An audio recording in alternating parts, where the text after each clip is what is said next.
നിവേശലേ, ഏത് തരത്തിലാണെങ്കിലും നമ്മുടെ മനസ്സ് ആ ഭഗവാനിലേക്ക് എത്തിയേ വേണ്ടൂ. ചീത്ത പറയാം, ദേഷ്യപ്പെടാം, കളിയാക്കാം, എന്ത് വേണമെങ്കിലും ചെയ്യാം.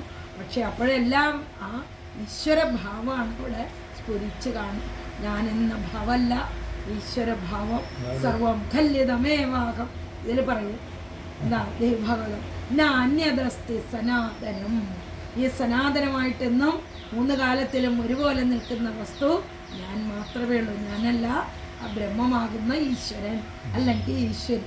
വെളുത്താട്ട് അമ്പലത്തിൽ പോയിട്ടുണ്ടെങ്കിൽ അവിടെ നോക്കുക, ചെല്ലുമ്പോൾ അവിടെ ഏറ്റവും ഫ്രണ്ടിൽ എഴുതി വച്ചിട്ടുണ്ട്, ഞാൻ താനിതെല്ലാം മറ്റൊന്നില്ല നൂനം സനാതനം. ശ്രദ്ധിച്ചിട്ടുണ്ടാവില്ല, ഇനി പോകുമ്പോൾ ശ്രദ്ധിച്ചു. നമ്മൾ ആ കയറി അങ്ങോട്ട് ചെല്ലുമ്പോൾ അവിടെ ആ ഫ്രണ്ടിൽ, അതായത് നടക്കലേക്ക് അങ്ങോട്ട് കയറില്ലേ, കയറുന്നിടത്ത് മുകളിൽ എഴുതി വെച്ചിട്ടുണ്ട്, ഞാൻ താനിതെല്ലാം നൂനം മറ്റൊന്നില്ല നൂനം സനാതനം. അത് ഇതിന്റെ സർവം ഖല്ലിതമേവാകം ന അന്യത് അസ്തി സനാതനം. അതിന്റെ മലയാളാണ് ഞാൻ താനിതെല്ലാം നൂനം മറ്റൊന്നില്ല നൂനം സനാതനം. സനാതനം എന്ന് വെച്ചാൽ എല്ലാ കാലത്തും ഒരുപോലെ, ആ 3 കാലത്തും ഒരേ രീതിയിൽ നിറഞ്ഞു നിൽക്കുന്ന സത്യം. 3-ന് കുറേ അർത്ഥങ്ങളുണ്ട്. ത്രിഗുണങ്ങൾ, ത്രികാലങ്ങൾ, അങ്ങനെ എല്ലാ ആ 3 എല്ലാ സംഖ്യയ്ക്കും ഉണ്ട് കുറേ. അതുപോലെ 7 എന്നുള്ള സംഖ്യ അതിനുണ്ട് കുറേ, 9-നുണ്ട് കുറേ പ്രത്യേകത, 18-നുണ്ട്. ഇങ്ങനെ എല്ലാ സംഖ്യകൾക്കും ഓരോ പ്രത്യേകതകൾ നമ്മുടെ പുരാണം എടുത്ത് നോക്കിയാൽ ഉണ്ടാവും.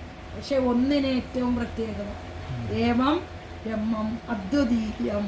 അതിനാണ് ഏറ്റവും ആദ്യം നമ്മൾ ഭാഗവതം വായിക്കുമ്പോൾ ബ്രഹ്മേതി പരമാത്മേതി ഭഗവാനിധി ശബ്ദതേ. അതിൻ്റെ മുമ്പ് 2 വരിയുണ്ട്. അത് ഇതിലുള്ള വരി ഉപനിഷത്ത് ഏകം സത് വിപ്ര ബഹുദാ വദന്തി ബ്രഹ്മേതി പരമാത്മേതി ഭഗവാനിധി ശബ്ദതേ. നമുക്ക് അതിൻ്റെ മുൻഭാഗം അറിയില്ല, പൂർവാർത്ഥം അറിയില്ല, ഉത്തരാർത്ഥമാണ് ഇതിൽ എഴുതിയിട്ടുള്ളൂ. ഏവം വിപ്ര ബഹുദ സദ് വിപ്ര ബഹുദാ വദന്തി. അതായത് ഇങ്ങനെ വിപ്ര പലതരത്തിൽ പറഞ്ഞിരിക്കുന്നു. ബ്രഹ്മേതി പരമാത്മേതി ഭഗവാനിധി ശബ്ദതേ. അതായത് ഈ ബ്രഹ്മത്തെ, ബ്രഹ്മം, പരമാത്മാവ്, ഭഗവാൻ, ഇങ്ങനെ പല പേരുകളിൽ ഇങ്ങനെ പറഞ്ഞിരിക്കുന്നു. അവിടെ വിപ്രൻ എന്ന് പറഞ്ഞാൽ പൂണൂലിട്ടവൻ നല്ല അർത്ഥം. വിപ്രൻ എന്നുള്ളതിൻ്റെ അർത്ഥം ബ്രഹ്മജ്ഞാനം ആർക്കറിയോ അവൻ വിപ്രനാണ്. മനസ്സിലായോ? അതുകൊണ്ട് ഈ പൂണൂലിട്ട് നടക്കണവരെല്ലാവരും വിപ്രന്മാരല്ല.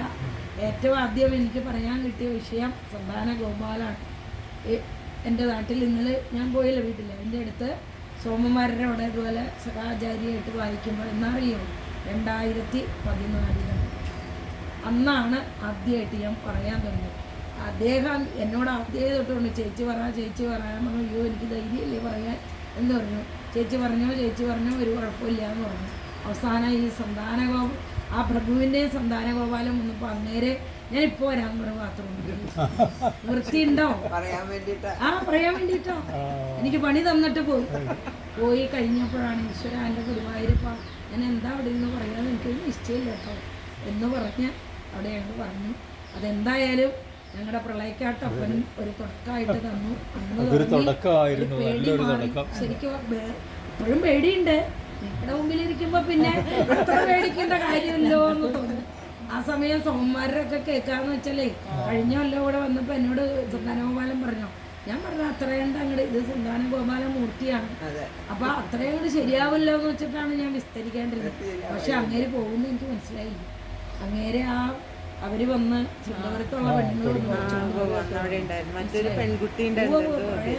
അത് നിങ്ങൾ വന്ന് അവിടെ വിളിച്ചുകൊണ്ട് പോയി. പക്ഷെ അത് കഴിഞ്ഞപ്പോഴാണ് എനിക്ക് തോന്നുന്നത് അയ്യോ ഇതൊക്കെ പറയാനുണ്ടായിരുന്നു. സന്താനഗോപാലമൂർത്തി ഈ 10 ഗുണങ്ങളാണ്. നമുക്ക് എന്ത് വിഷമം വന്നാലും ഭഗവാനെ വേണം വന്ന് ആശ്രയിക്കാൻ, വേറെ ആരുമല്ല നമുക്കുള്ളത്. അനപ്പരം കാരണമാമനന്തി അല്ലേ, സംസാര ദുഃഖം പരിവർത്തയേത്ത. ഈ സംസാരത്തിലെ എല്ലാവരും നമുക്ക് ആരുമല്ല. നമ്മൾ വിചാരിക്കുക അയൽവക്കത്തുള്ളവരാണ്, അവനാണ് ഇവനാണ്. ഇപ്പം എന്നെ ഒരാൾ ചീത്ത പറയണമെന്നുണ്ടെങ്കിൽ അത് ഈശ്വര നിയോഗമാണ്. നമ്മളെ ഒരിടത്തുനിന്ന് മാറ്റി നിർത്തുമെങ്കിൽ അതിന് പല കാരണങ്ങളുണ്ടാവും. അത് നമ്മുടെ നല്ലതിനാവും. അറിയോ, നീ അവരുടെ കൂടെ കൂടണ്ട, കൂടിയാൽ നിനക്ക് അതുകൊണ്ട് ചുതിയേ വരുള്ളൂ, നല്ലത് വരില്ല. എന്നാൽ ചിലരുടെ കൂടെ നമ്മൾ അറിയാത്ത ആളുകൾ ആയിട്ട് നമ്മൾ കൂടും, ഇല്ലേ, നമ്മളെ കൂട്ടിച്ചേർക്കും. അതാണ് ഈശ്വരൻ്റെയൊക്കെ ഒരു കരുണ. ഏവന്നല്ലേ ശരിക്കും പറഞ്ഞാൽ ഈ കുചേലോപാഖ്യാനം വായിക്കുമ്പോൾ ഭഗവാൻ ആരാണ്, ഭഗവാന്റെ കൂട്ടുകാരാണെന്നൊക്കെ നമ്മൾ പറഞ്ഞിരിക്കുക. ചെറുവല്യാകുലത്തപ്പനാണ് എന്നോട് വലിയ സ്നേഹമാണെന്ന എൻ്റെ ഭാവം. ഭഗവാൻ അറിയാം ആരാണ് ഭഗവാന്റെ കൂട്ടുകാരൻ, ഇല്ലേ, നമ്മൾ എത്ര എത്തിയിട്ടുണ്ട് എന്നൊക്കെ ഭഗവാനെ അറിയുള്ളൂ. പക്ഷെ നമ്മളൊക്കെ കേമത്തിൽ പറയും ഗുരുവായൂർ ഞാൻ പോകും, എനിക്ക് ഗുരുവായൂരപ്പം വലിയ എൻ്റെ ആളാണ്, എൻ്റെ സ്വന്തം ആളാന്ന് പറയും. അപ്പോൾ ദൈവത്തിനറിയാം. ഞാൻ അങ്ങനെ ഭാവിക്കാറില്ല. ഇപ്പൊ ഒക്കെ വരണത് എനിക്ക് ഒന്നും ഭവിക്കേണ്ട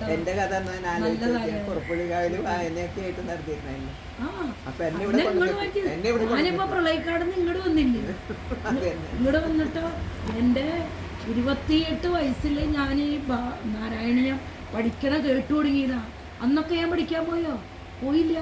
അന്ന് തയ്യൽ പഠിച്ചു, മറ്റത് പഠിച്ചു, മറിച്ചത് പഠിച്ചു, തിരുവാതിര പഠിച്ചു, ഒക്കെ പഠിച്ചു. അത് കഴിഞ്ഞ് ഇവിടെ ഈ കൃഷ്ണൻ്റെ അമ്പലത്തിൽ വന്നാണ് എനിക്ക് പഠിക്കാൻ യോഗം.